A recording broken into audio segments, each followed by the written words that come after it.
Hello and good evening. Thank you for joining me tonight. I see there's several of you here. Always nice to see that. Thanks for spending your Wednesday evening here. Oh, hang on a second.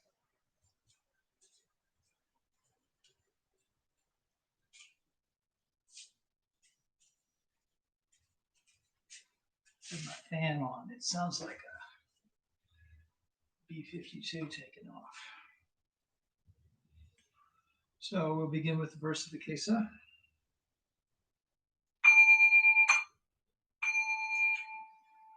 Vast is the robe of liberation, a formless field of benefaction. I wear the Tathagata's teaching, freeing all creations. Vast is the robe of liberation, a formless field of benefaction.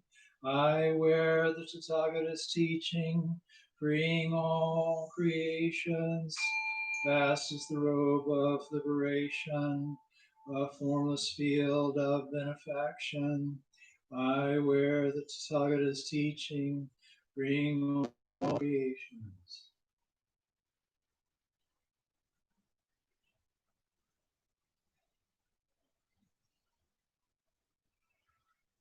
Gata of Atonement.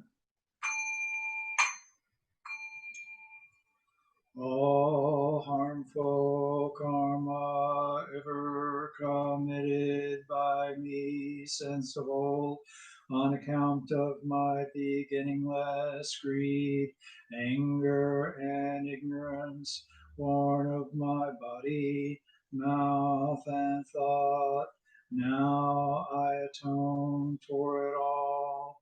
All evil karma ever committed by me since of old, on account of my beginningless greed, anger, and ignorance, born of my body, mouth, and thought, now I atone for it all.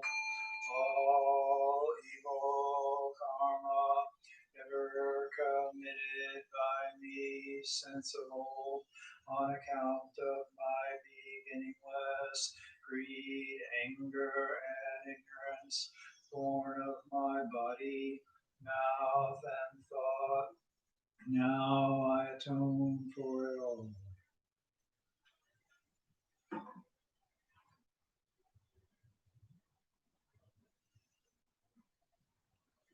What technical issues? I missed something?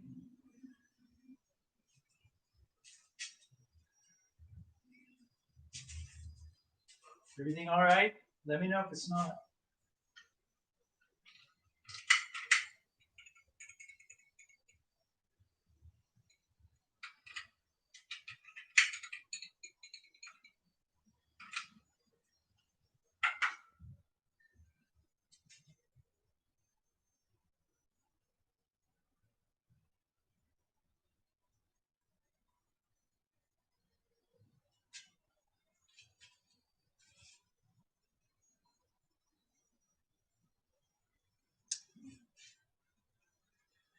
All right, I don't know why. I'm sorry about that. Wi-Fi, I guess. It's been working fine. So I'm sorry. One of those things can't really do anything about. Anyway, 3 bows.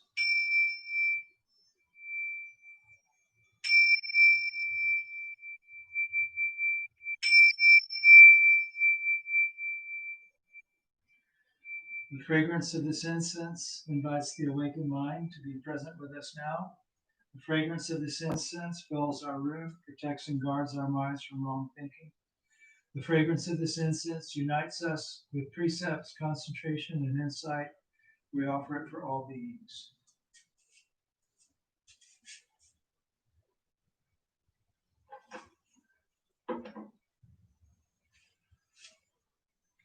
Yeah, it might be on your end. It's hard to say. I've been on Zoom calls and everything else all week, and haven't had any problems, but that doesn't mean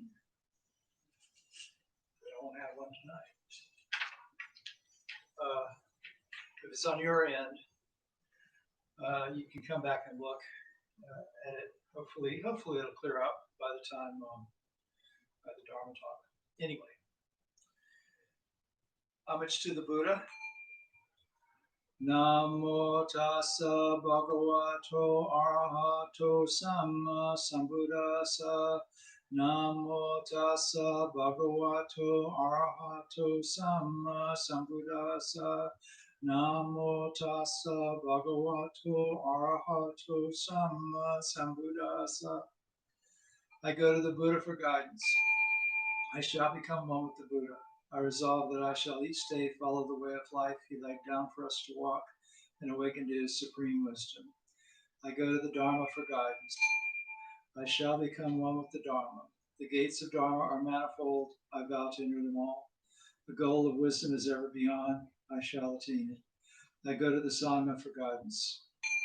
I shall become one with the Sangha. In the spirit of universal fellowship and as a member of the Sangha, I pledge myself to strive for the enlightenment of all beings. The Metta Sutta. This is what should be done by one who is skilled in goodness and who knows the path of peace. Let them be able and upright, straightforward and gentle in speech, humble and not conceited, contented and easily satisfied, unburdened with duties and frugal in their ways, peaceful and calm and wise and skillful, not proud and demanding in nature. Let them not do the slightest thing that the wise would later reprove. Wishing in gladness and in safety, may all beings be at ease. Whatever living beings there may be, whether they are weak or strong, omitting none, the great or the mighty, medium, short or small, the seen and the unseen, those living near and far away, those born and to be born, may all beings be at ease. Let none deceive another or despise any being in any state. Let none through anger or ill will wish harm upon another. Even as a mother protects with her life her child, her only child, so with the boundless heart should one cherish all living beings. Radiating kindness over the entire world, spreading upward to the skies and downward to the depths, outward and unbounded, freed from hatred and ill will, whether standing or walking, sitting or lying down, free from drowsiness, one should sustain this recollection. This is said to be the sublime abiding. By not holding to fixed views, the pure-hearted one, having clarity of vision, being freed from all sense desires, is not born again into the world of suffering. May I be happy and well. May no harm come to me. May I learn compassion. May all my friends, family, and those I love be happy and well. May no harm come to them. May they learn compassion. May all those troubled in body, mind, and spirit be happy and well. May no harm come to them. May they learn compassion. May all those who have hurt me in body, mind, and spirit be happy and well. May no harm come to them. May they learn compassion. May all those I have hurt in body, mind, and spirit be happy and well. May no harm come to them. May they learn compassion. May all my enemies be happy and well. May no harm come to them. May they learn compassion. May all living beings be happy and well. May no harm come to them. May they learn compassion.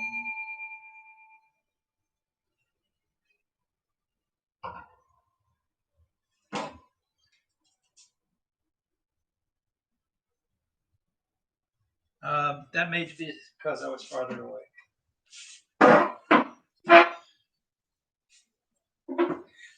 Just haven't quite worked out all the details with this new computer yet.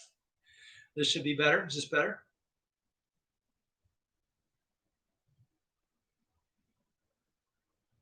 All right. So we're going to meditate. I'm going to turn off some light.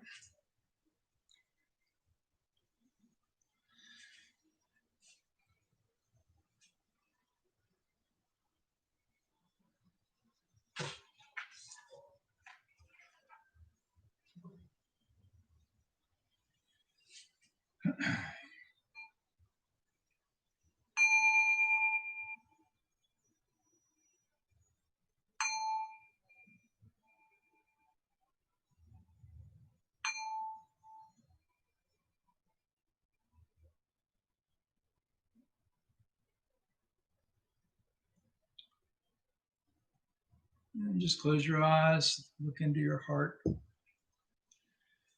one way or another, and take a few nice deep breaths.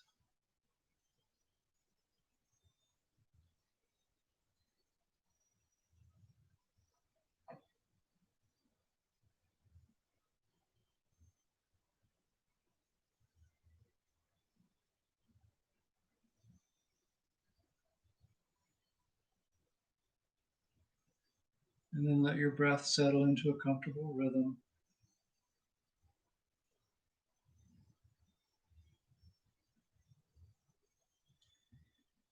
Just be aware of breathing in, be aware of breathing out.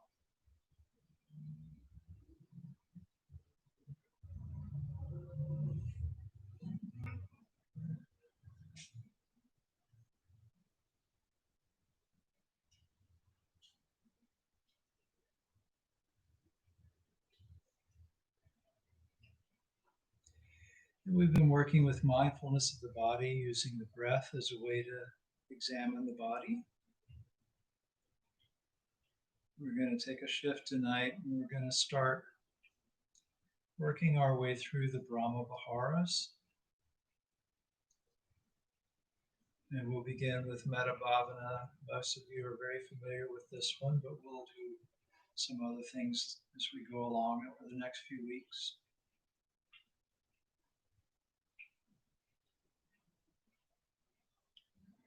So kind of focus on your out breath, bring your attention to the center of your chest, to your heart center. And as you breathe out, just let this phrase just ride silently on your breath, just saying silently to yourself, may I be happy.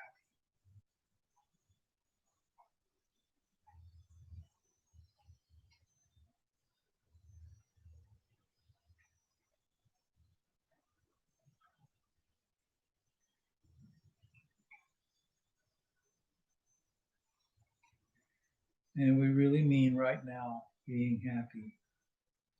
Just opening up, awakening to the happiness that's found in the present moment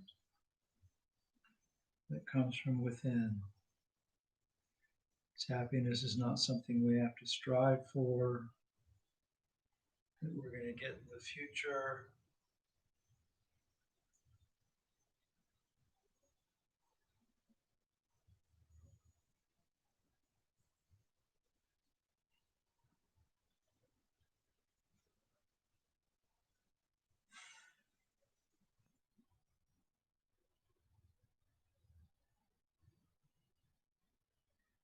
Right now, sitting here breathing,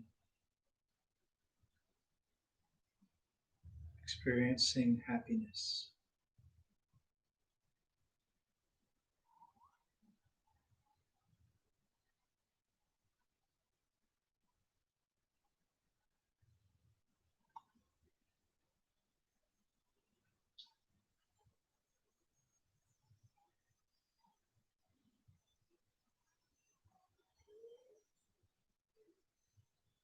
May I be free from animosity.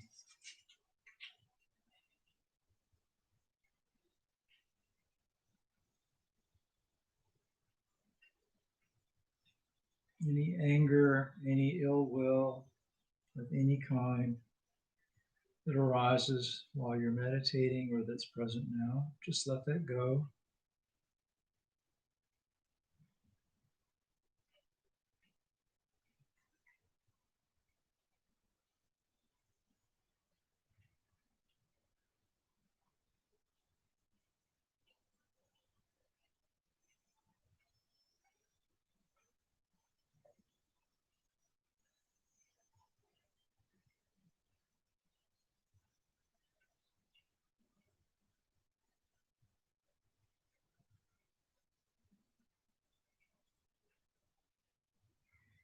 May I be free from stress and affliction.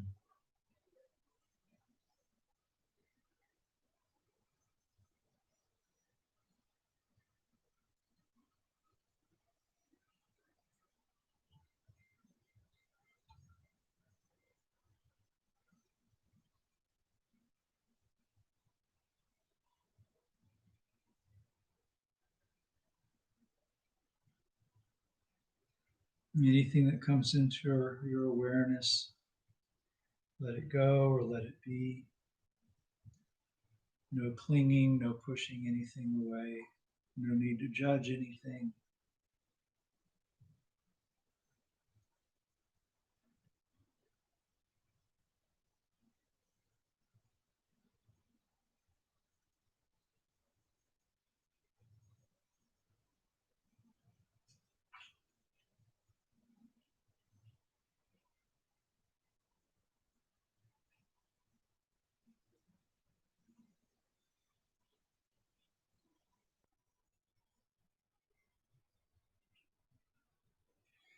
And then call to mind your dearest loved one.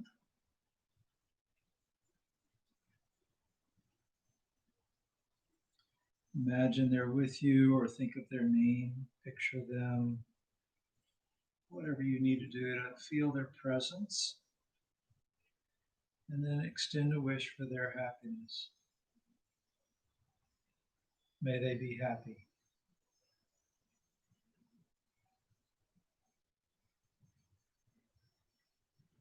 And you don't need to engage in any problem solving. You're not concerned with how they'll be happy or whether they can be happy. Your objective here is to develop goodwill, the desire for others to be happy, and to open up to that goodwill that resides in your heart. May they be happy.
And then let your goodwill expand out a little farther by thinking of a good friend.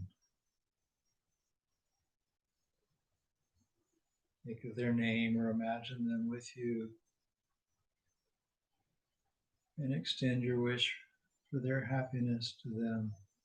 And if it's helpful, you can visualize your goodwill as a light, feel it as a warmth, radiating out from your heart, touching your loved one and then your friend, going out a little farther with each person. May they be happy.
And then call to mind an acquaintance, someone that you feel neutral toward.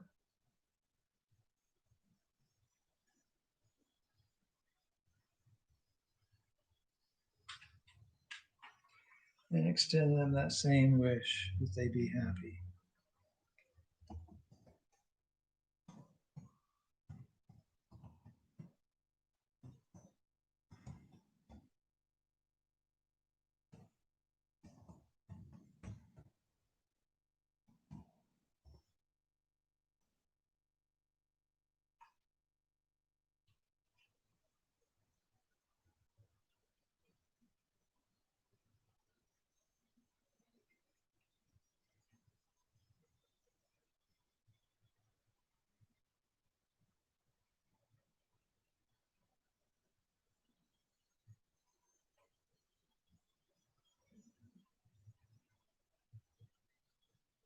So as an acquaintance, a lot of the time you don't know what makes them happy. It doesn't matter.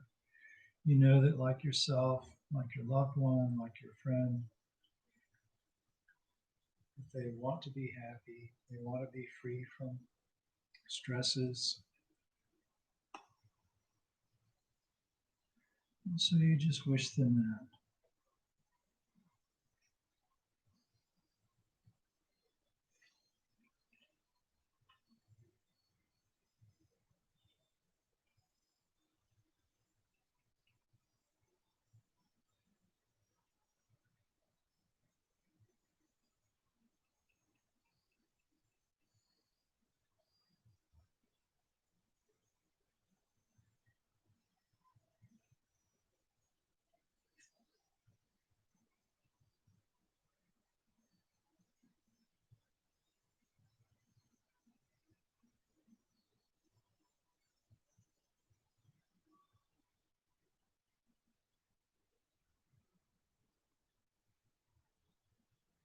And then maybe there's somebody you're having some difficulty with, someone that you don't like or that annoys you or that you're having some conflict with. And bring them to mind and just wish them well. It can be difficult to do. That's okay. You don't have to feel a special way toward them or anything like that. You're really developing your capacity to respond to people with kindness.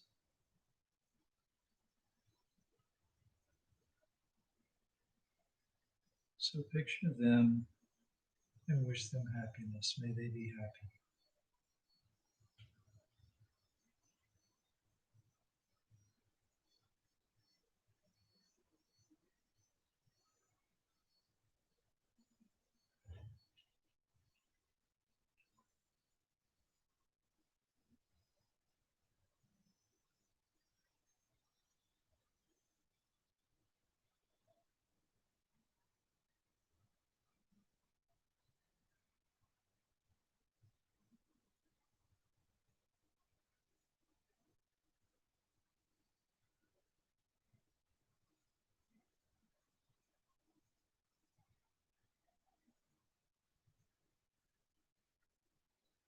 If you find yourself resisting that, just notice the resistance.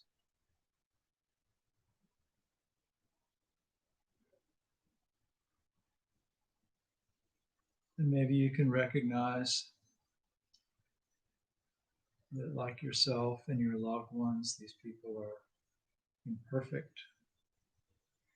They just haven't developed some skill yet, maybe. They're trying to be happy, trying to be free from stress, and just maybe not doing it very well.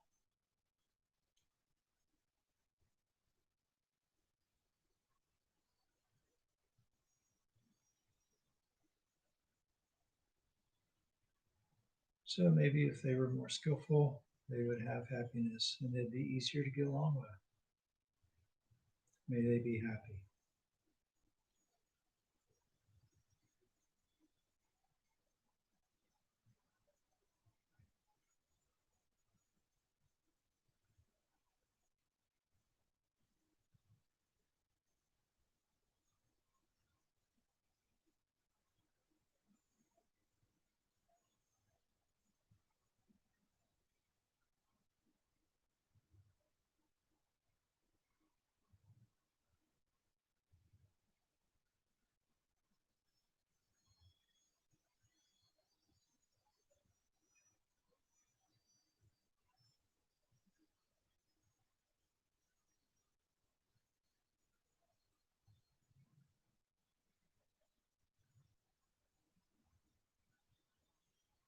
And finally, all beings. Imagine you're radiating that wish in all directions to all beings. May all beings be happy.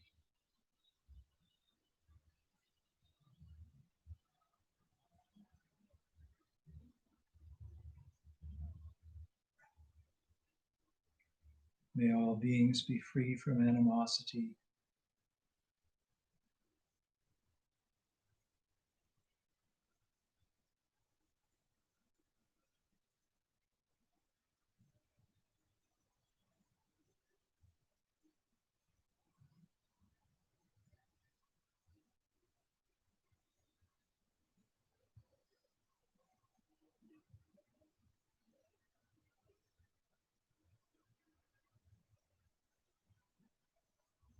May all beings be free from stress and affliction.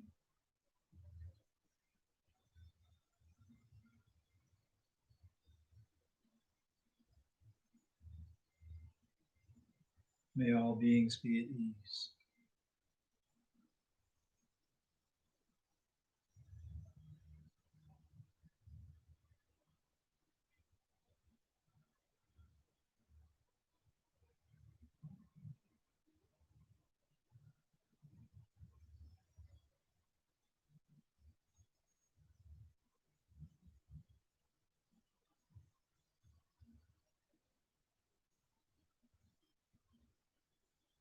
And to end the meditation, take a few deep breaths. Can let your attention rest at the center of your chest. Stop sending out the goodwill. You have a supply of it, as much of it as you need.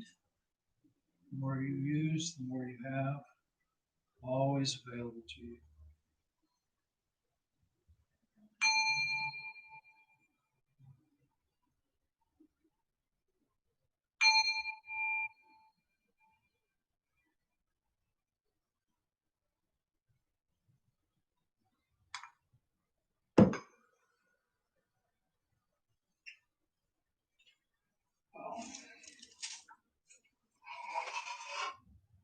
Everybody else can hear me okay, huh? Just Nina? Maybe she had a volume issue on her computer or something. Sorry, she left.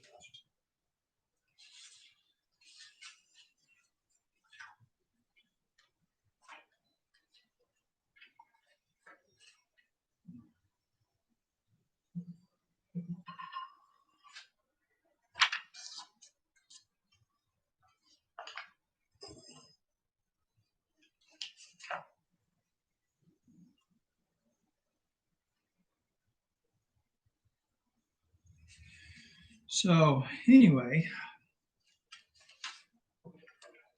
a couple of weeks ago, I can't remember if I was still borrowing Michelle's Chromebook for these things, or if I had just gotten my new laptop. But I think I had just gotten the new laptop, and I was setting up for maybe Sunday morning services. I can't remember what it was. And I had done it early because I was, working with technology that, I was a little bit less familiar with. And so I'd set up the meeting. You can schedule it in advance. So I'd done all that. And then, like 3 minutes before time to broadcast, I realized that I'd set it all up in the wrong YouTube channel.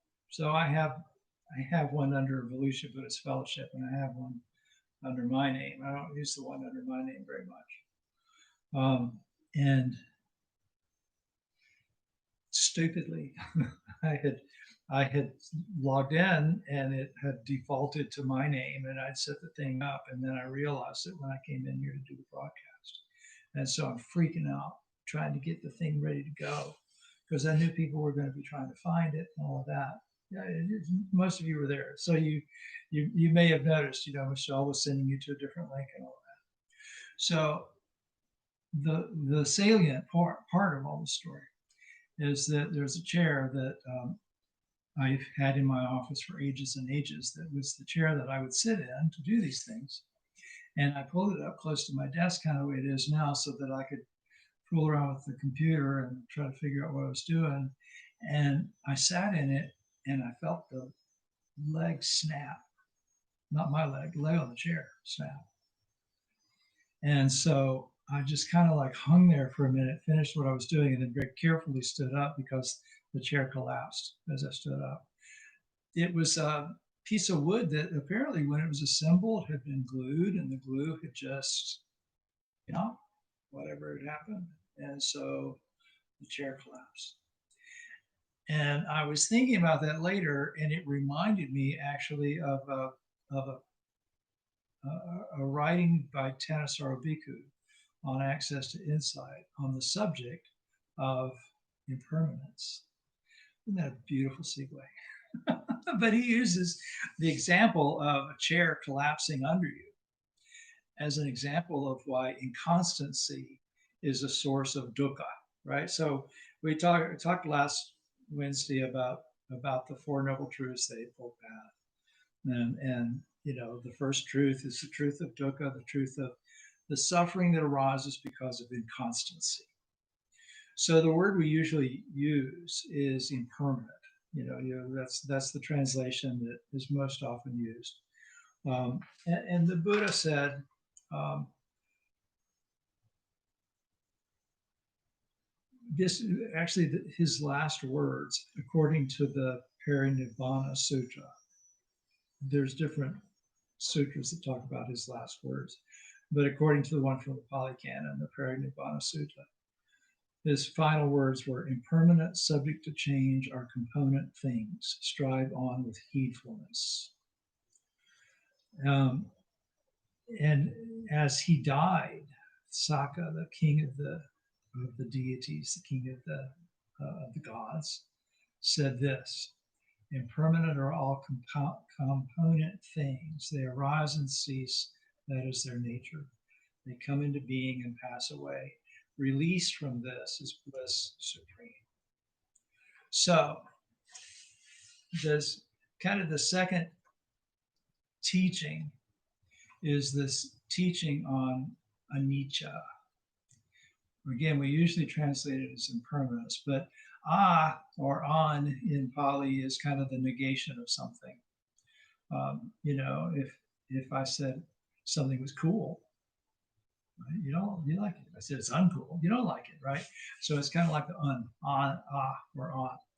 Anicca, and anicca basically means stable or constant.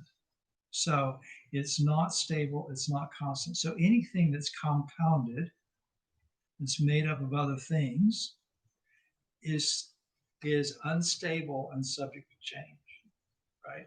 So if you've ever, if you studied chemistry or physics in high school or college, you talk about this principle. Every compound, chemical compound, and most atoms and things have a degree of stability or instability. Some of them are very unstable and they change very quickly.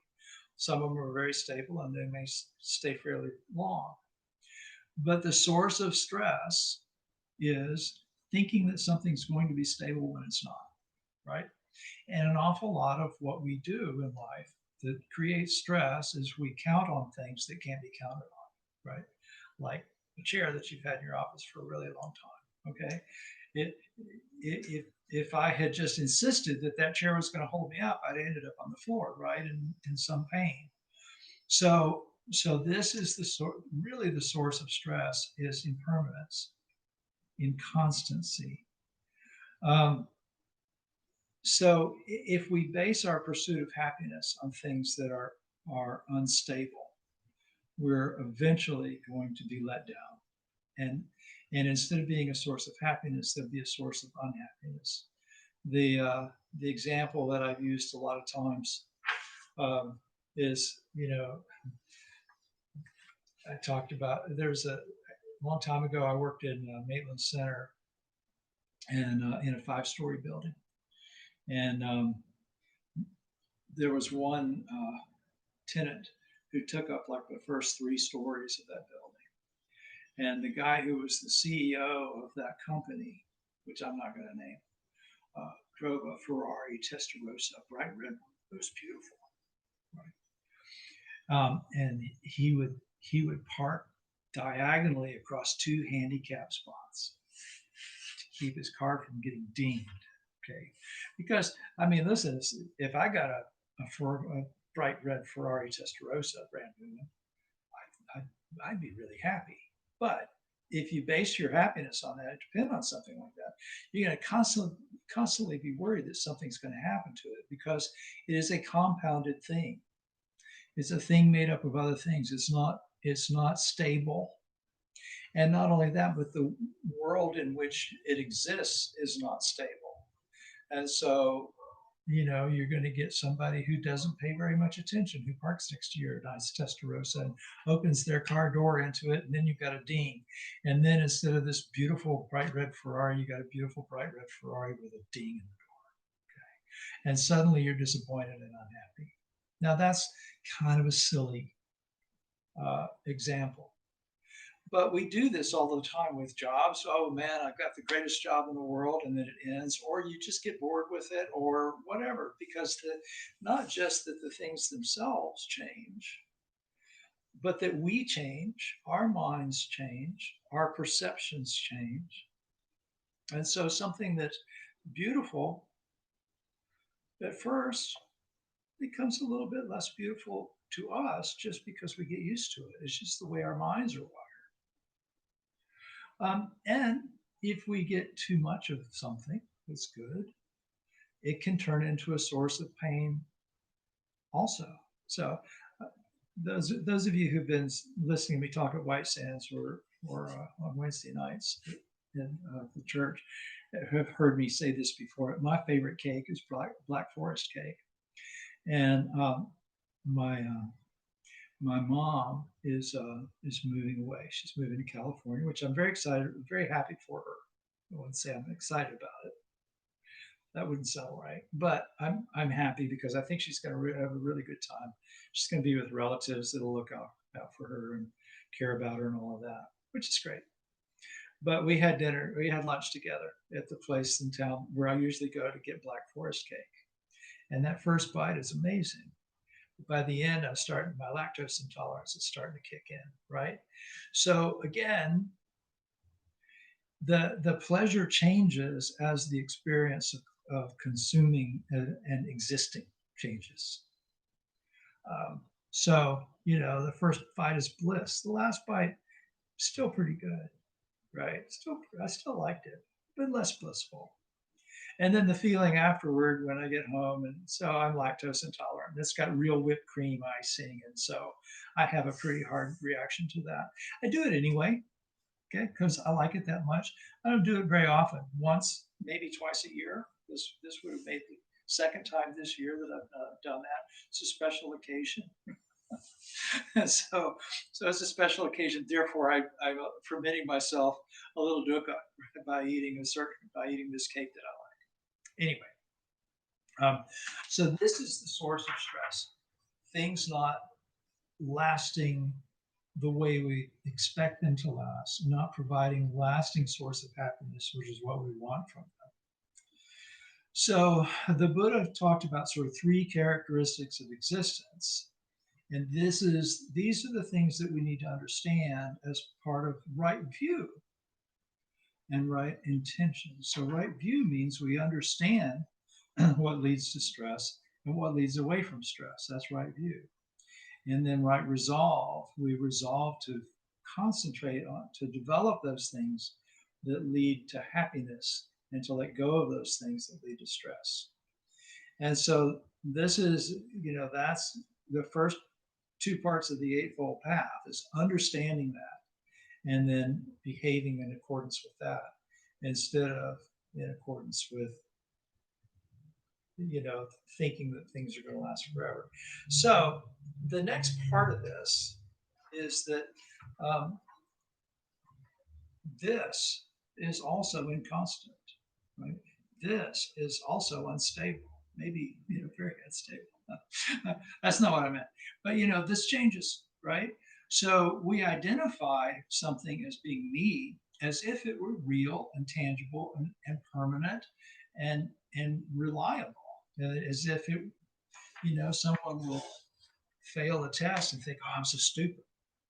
Well, You were smart enough to get wherever it was that you had to get so that you could take the test. You can't be that stupid, right? But we tend to take one thing that is inconstant, unstable, always changing, and we identify it as me, as mine. And so this next seal of the Dharma, this next mark of existence is anatta. Atta means self, anatta, not self. It's not mine, it's not me, it's not myself. So this is a confusing concept. A lot of people really kind of get hung up on this one, and they think that the Buddha said you don't have a self, and he did sort of say that. But let's talk about what the Buddha actually, how he put this. So this is the Dhammayut chanting guide. I got it when I was a monk, probably, or on a retreat from the Thai temple. If you go to Access to Insight, the whole thing's there on PDF. So, and this is the discourse on the not self characteristic. I'm not going to read it all, but I'm going to read some kind of key things. So the Buddha's talking to a group of monks. It's actually the 5 ascetics that I mentioned that he had been speaking to when he set the wheel of Dharma in motion. And he said, the body is not self. If the body were the self, this body would not lend itself to dis-ease. It would be possible to say with regard to the body, let my body be thus, let my body not be thus. But precisely because the body is not self, the body lends itself to dis-ease.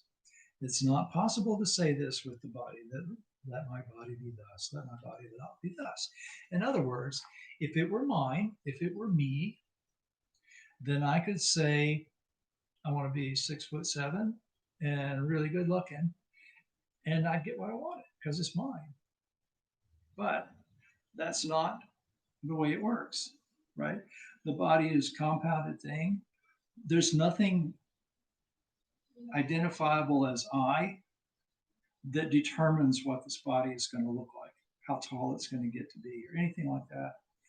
I can make choices that will affect what happens to some extent, but I can't will myself taller or shorter.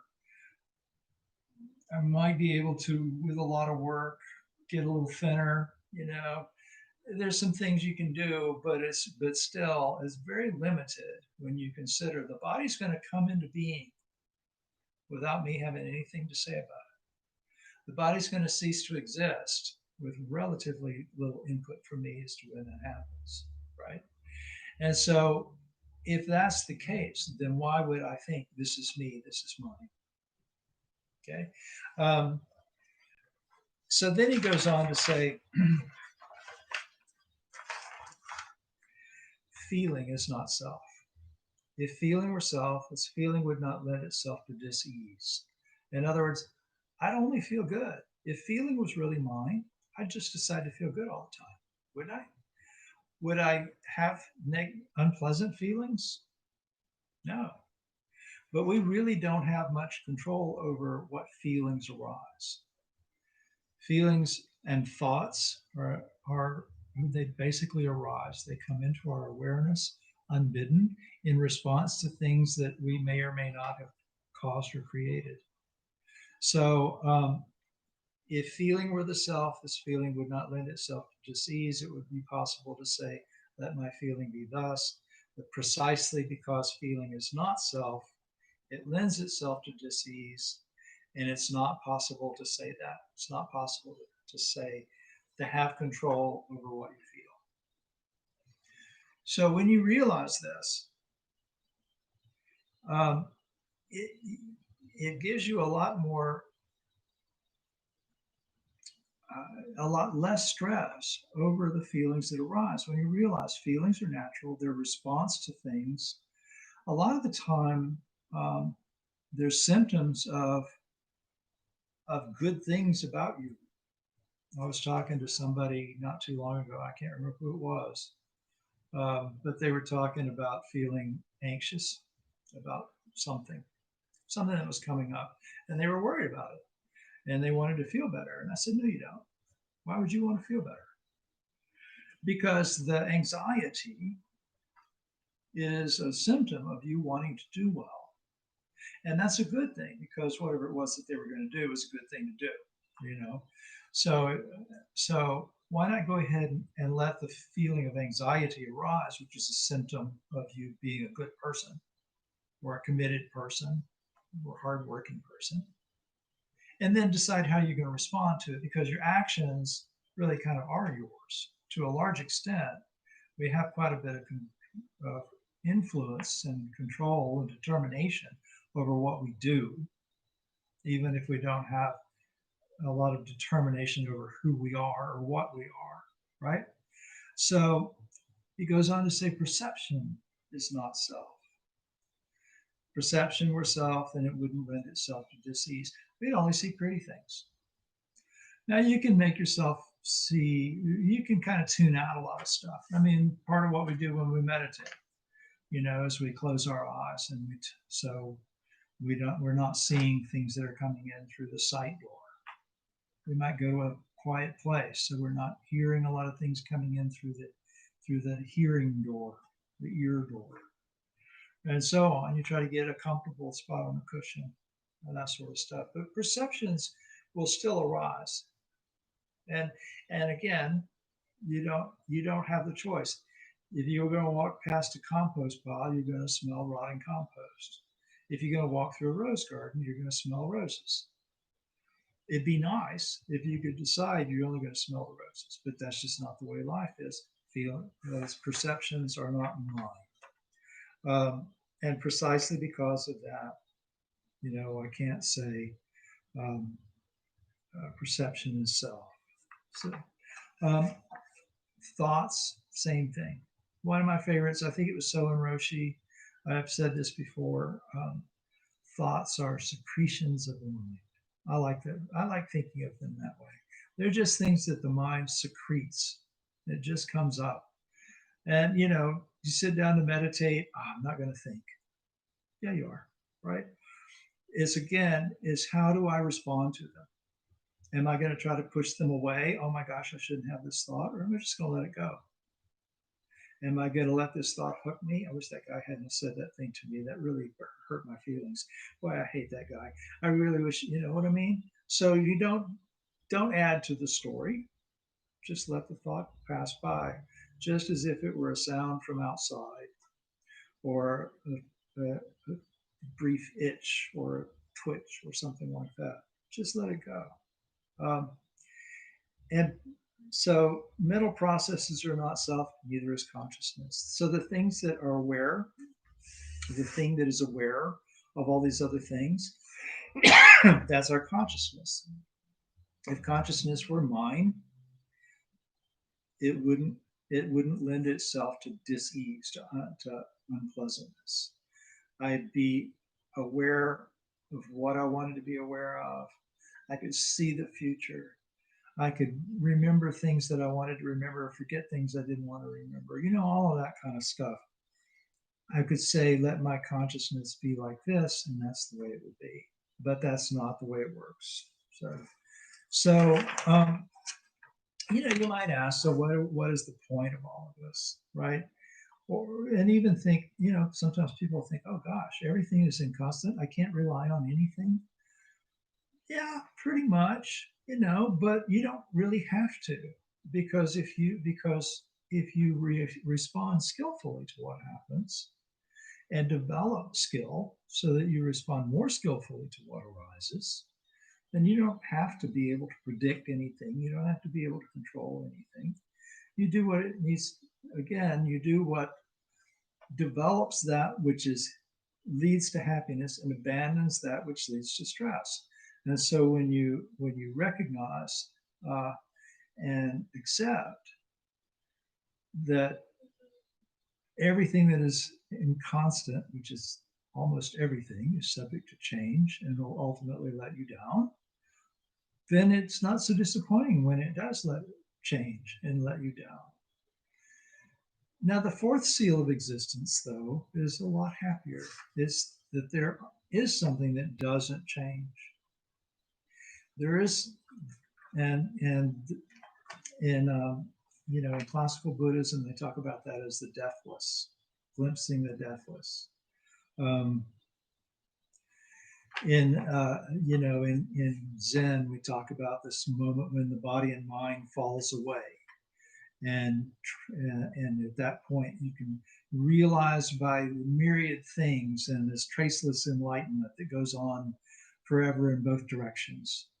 You see that you get to a certain point in your practice where when you stop clinging to that which is going to inevitably lead to suffering, and you recognize that there is something that does endure, then you will eventually glimpse this.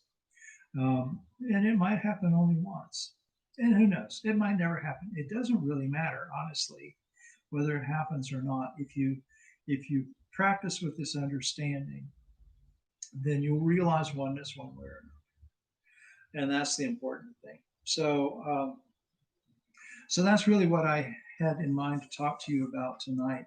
We'll talk about the factors of dependent origination next week, but we're through kind of the basic, most foundational. I don't like to use the word fundamental because that has this weird connotation in the West, but the foundation of Buddhist thought really comes from this point that there is, as long as you're born, there's going to be stress. Life is a bumpy road. Life is impermanent. Life is not all about me. Life is ultimately good, right? So that's the four seals of the Dharma. It's a bumpy road. It's impermanent. It's interdependent because of not self. Everything is made up of other stuff, right? I'll talk more about that later on down the road. But ultimately, enlightenment is available. And so there is something when we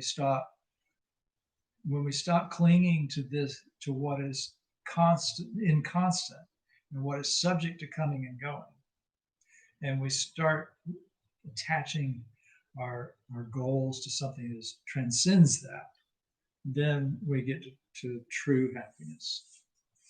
So anyway, that's it for tonight for me. Do you have any questions?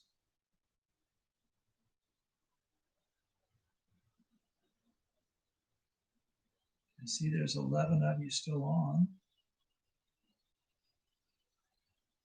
Okay. Yes, I will see you tomorrow. So let's do the dedication.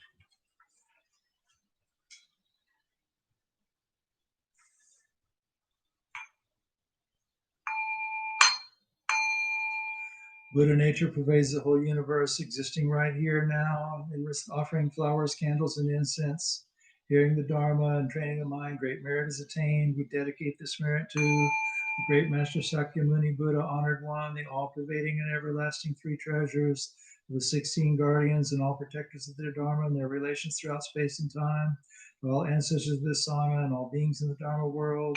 May penetrating light dispel the darkness of ignorance. Let all karma be resolved in the mind, flower, bloom, and eternal spring. May the Dharma body maintain strength and health, and years of life be lengthened for all teachers of this Sangha. May their vows be fully realized, and may they live in perfect peace with Buddha Dharma. We pray for those suffering from violence and those who grieve for them, for all those living in oppression, for all who are in prison who should be free, for all refugees from violence, hunger, and catastrophe, man-made or natural. We pray for the health and well-being of those suffering from diseases of body, mind, or spirit, and those ministering to those afflictions. We pray for those suffering from COVID-19, those working to protect and treat them, and to those grieving for those lost to this pandemic. May they be serene through all their troubles, and may we realize the enlightened way together. Sabbe sata sadahantu avera sukha jivino Katam punya phalang maiham sabbe bhagi bhavantu te. May all beings always live happily, free from animosity. May all share in the blessings that spring from the good we have done. And I'll see you tomorrow. Have a good evening.